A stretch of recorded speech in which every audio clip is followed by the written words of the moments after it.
ఆఫ్ఘనిస్తాన్లోని హిందూకుష్ ప్రాంతంలో రిక్టర్ స్కేలుపై 5.9 తీవ్రతతో సంభవించిన భారీ భూకంప ధాటికి ఒకే కుటుంబానికి చెందిన 8 మంది ప్రాణాలు కోల్పోగా ఒక చిన్నారి తీవ్ర గాయాలతో బయటపడినట్లు జాతీయ విపత్తు నిర్వహణ సంస్థ వెల్లడించింది. భూ అంతర్భాగంలో 177 కిలోమీటర్ల లోతులో కేంద్రీకృతమైన ఈ భూకంప ప్రభావం భారత్లోని ఘిల్లీ వరకు పాకింది.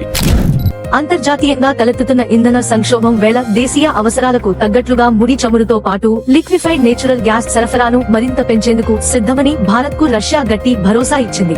భారత్ పర్యటనలో ఉన్న రష్యా డిప్యూటీ ప్రధాని డెనిస్ మంతురోవ్ తమ దేశీయ కంపెనీలకు భారత్ అవసరాలను తీర్చగల పూర్తి సామర్థ్యం ఉందని పేర్కొన్నారు. ఇప్పటికే అమెరికాకు చెందిన అత్యాధునిక F-35, F-15 యుద్ధ విమానాలను నేలమట్టం చేసిన ఇరాన్ తాజాగా హార్ముజ్ జలసంధి సమీపంలో 10 వార్ధాగ్ యుద్ధ విమానాన్ని కూడా కూల్చివేసినట్లు అంతర్జాతీయ మీడియా వెల్లడించింది. ఈ ప్రమాదం నుంచి పైలట్ సురక్షితంగా బయటపడినట్లు సమాచారం.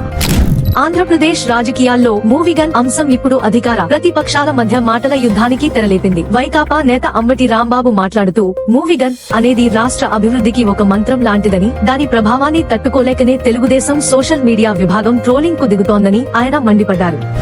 టెక్ దిగ్గజం ఒరాకిల్ తమ సంస్థ యొక్క AI మౌలిక సదుపాయాల అభివృద్ధి కోసం సుమారు $50 బిలియన్ అంటే మన కరెన్సీలో సుమారు 4,50,000 కోట్లు భారీ పెట్టుబడులు పెట్టాలని లక్ష్యంగా పెట్టుకుంది. కాగా ఆ నిధుల సర్దుబాటు కోసం అంతర్జాతీయంగా 30,000 మంది ఉద్యోగులపై వేటు వేసింది. తొలగించబడిన వారిలో దాదాపు 12,000 మంది భారతీయులే ఉండటం ఆందోళన కలిగిస్తోంది.